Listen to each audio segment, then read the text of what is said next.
ঈদের খুশি আছে, ঈদের আনন্দ আছে, ঈদে ভালো পোশাক পরবো, সব ঠিক আছে। এই খুশি কাদের জন্যে?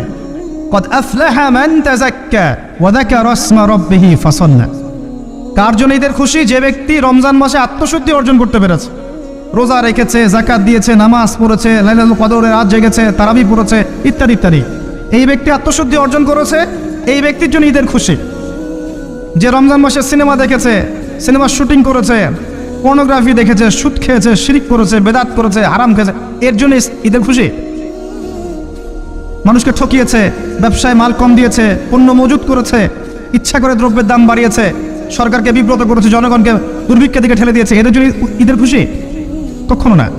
ঈদের খুশি তাদের জন্য যারা আত্মশুদ্ধি অর্জন করতে পেরেছে। যে আপনার জীবনে বড় বড় পাপগুলো কি কি হয়েছে, এই পাপগুলো যদি মানুষের সাথে জড়িত হয়ে থাকে, আপনি মানুষের সাথে গিয়ে গিয়ে ক্ষমা নিয়ে নেবেন।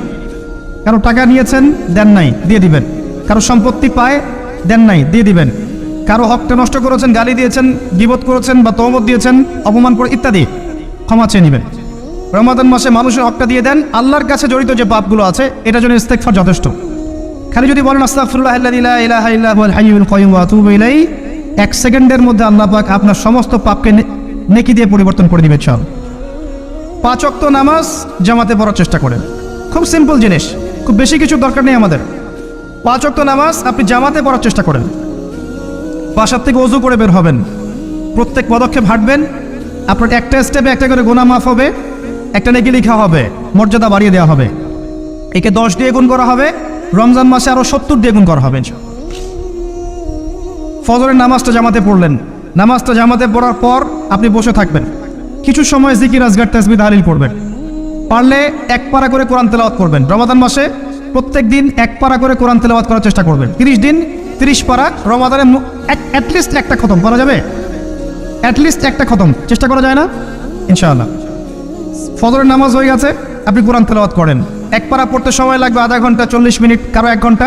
এরপর সূর্য উঠে যাবে, উঠে গেলে পরে আপনি 2 রাকাত ইশরাকের নামাজ পড়বেন, নামাজটা পড়ে বাসায় যাবেন। আল্লাহর নবী বলছেন সাল্লাল্লাহু আলাইহি ওয়াসাল্লাম, আপনার আমল নামায় একটা কবুল হজ, একটা কবুল উমরার নেকি লেখা হবে ইনশাআল্লাহ। এবার রেস্ট করেন, বাসায় গিয়ে রেস্ট করেন। যখন ঘুমাবেন তখন ঘুমের সুন্নাহগুলো আদায় করেন। সূরা ফালাক নাস যে ক্লাস পড়েন, ফু দেন, দিয়ে গা মাসাহ করেন, আয়াতুল কুরসি পড়ে ঘুমান, ঘুমের দোয়া পড়ে ঘুমান, ঘুমটাও নেকি হবে ইনশাআল্লাহ। এরপর হয়তো আপনি কাজে যাবেন, চাকরিতে যাবেন বা ব্যবসায় যাবেন বা আপনি শিক্ষাক্ষেত্রে যাবেন, ইত্যাদি ইত্যাদি। যে ক্ষেত্রেই যান না কেন আপনি মনে রাখবেন আপনি রোজাদার। যে ক্ষেত্রেই যান আপনি মনে রাখবেন আপনি রোজাদার। আমি কারোর সাথে এখন ঝগড়া করতে পারবো না, কারোর সাথে এখন মারামারি করতে পারবো না, আমি কারো গীবত করতে পারবো না, আমি মিথ্যা বলতে পারবো না, আমি মাপে কম দিতে পারবো না, আমি জনগণকে ঠকাতে পারবো না, আমি রোজাদার। এটা মনে রাখবেন। এটা মনে রাখলে পরে দেখবেন ইনশাআল্লাহ তাআলা আপনি আল্লাহকে পাচ্ছেন, আল্লাহর মারিফত পাচ্ছেন। খাচ্ছি না, আল্লাহর ভয় না? পানি পান করছি না, স্ত্রী সহবাস করছি না, কার ভয়ে? আল্লাহর ভয় না? এত কঠিন কাজ করার পরেও রোজার নেকি পাওয়া যাবে না যদি রোজা রাখা অবস্থায় আমি মিথ্যা বলি, মাপে কম দেই, গীবত করি, সুদ খাই, জেনা করি, ইত্যাদি ইত্যাদি।